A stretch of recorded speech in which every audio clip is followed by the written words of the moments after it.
बिस्मिल्लाहिर्रहमानिर्रहीम। अस्सलामु अलैकुम वरहमतुल्लाहि वबरकातुहू। अल्लाहुम्मा सल्लि अला सय्यदना मुहम्मद व अला आलिहि व बारिक व सल्लिमा तस्लीमा। मेरे मुहतरम भाइयों, बुजुर्गों, दोस्तों, अजीज साथियों, आप सबको पता होगा कि मौलाना शेखुल हदीस शेखुल हिंद अशरफ अली थानवी रहमतुल्लाह ने कुरान की 33 से 34 आयतों को जमा फरमाकर एक जगह जमा किया और उसका नाम मंजिल दिया। तो बड़ी फजीलत है इन 33 से 34 आयतों की। हर आयत की अलग अलग फजीलत है। तो इस बारे में हम जो है शुरू करेंगे।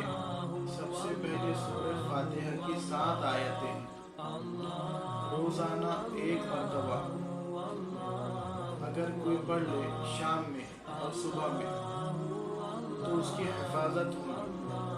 और फरमाते हैं कि सूरत फातिहा के अंदर हुज़ूर अकरम सल्लल्लाहु अलैहि वसल्लम ने फरमाया, इसका खुलासा है, मफ़हूम है कि सूरत फातिहा के अंदर हर बीमारी से शिफा है, हर बीमारी का इलाज है, हर बीमारी का इलाज है। इसको दरानी में और बैक़ी ने इसको रिवायत किया है। और अपने बीमारों पर पढ़कर इसको हम दम करें। सूरह फातिहा। अल्हम्दुलिल्लाहि रब्बिल आलमीन। बिस्मिल्लाहिर्रहमानिर्रहीम।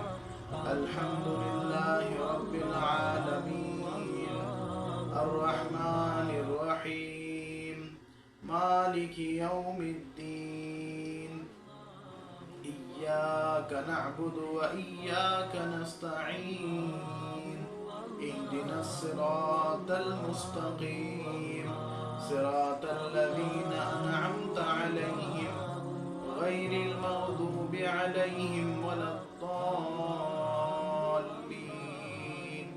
आमीन। इसको याद कर लीजिए अच्छी तरीके से और रोज़ाना सुबह शाम इसके पढ़ने का एहतमाम कीजिए, कम से कम एक मरतबा। और अपने बीमारों का इलाज भी सूरत फातिहा पढ़कर दम कीजिए। और एक वाक़या है सूरह फातिहा के बारे में। अल्लाह के नबी सल्लल्लाहु अलैहि वसल्लम ने एक लश्कर को रवाना किया और वो लश्कर एक जगह जाकर उसने पड़ाव डाल दिया। उसमें मुख्तलिफ सहाबा थे। तो उन गांव वालों ने, उन बस्ती वालों ने, उन शहर वालों ने लश्कर को करीब और अपने गांव में आने और दाखिल होने नहीं दिया। उसमें एक सहाबी थे। तो उन्होंने जो है लोगों को, गांव वालों को पता चला कि ये लश्कर हम पर हमला करना चाहता है या हमें दावत देना चाहता है। अल्लाह के नबी सल्लल्लाहु अलैहि वसल्लम का तो मामूल था कि जब तक दावत ना दे, जब तक हमला ना करे।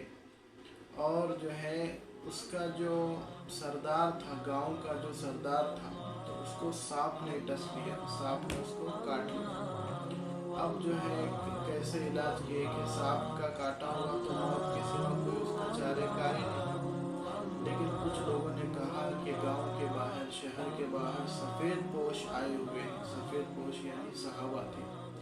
सफ़ेद पोश लोग आए हुए हैं, जाकर उनसे दुआ करवा लो। अब ये सहाबा के पास आ गए उसको लेकर, उस सरदार को लेकर। अब इन्होंने उन सहाबी रज़ी अल्लाह ताला अन्हु अजमईन ने जो है तो पढ़ना शुरू किया। पढ़ते रहे। कहा कि इनको 3 दिन तक मेरे पास 2 मरतबा लेकर आना, इंशाअल्लाह शिफा हो जाएंगे। सुबह आते, शाम आते, ये सहाबी पढ़कर दम कर लेते, वो चले जाते। 3 दिन के बाद अल्लाह तबारक व तआला ने उनको शिफा दे दी, ठीक हो गए। बहुत सारा माल गनीमत उन्होंने उनको दे दिया।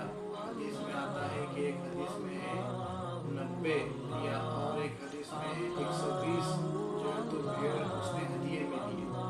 उनको जो है तो मुआवजा दिया कि तुमने मेरा इलाज किया। अब ये समझ गए कि चलो ये तो गांव फतह हो गया। अब सारे भेड़ को हाँकते हुए मदीना पहुँचे। अब अल्लाह के नबी सल्लल्लाहु अलैहि वसल्लम सहाबा पूछने लगे, तुमने कौन सी दुआ पढ़कर दम की थी या कौन सी चीज़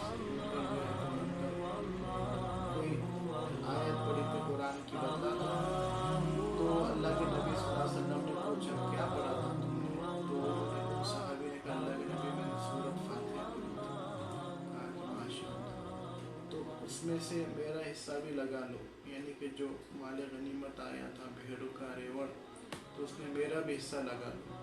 तो ये अल्लाह के नबी सल्लल्लाहु अलैहि वसल्लम ने इजाज़त दी है, इसलिए रोज़ाना सूरह फातिहा पढ़े, अपने ऊपर दम करे, बीमारों पर दम करे। अल्लाह तबारक व तआला हम तमाम को कहने सुनने से ज़्यादा अमल की तौफीक अता फरमाए, कभी कोताही को माफ़ फरमाए। आमीन सुम्मा आमीन, आमीन या रब्बल आलमीन बिरहमतिका या अरहमर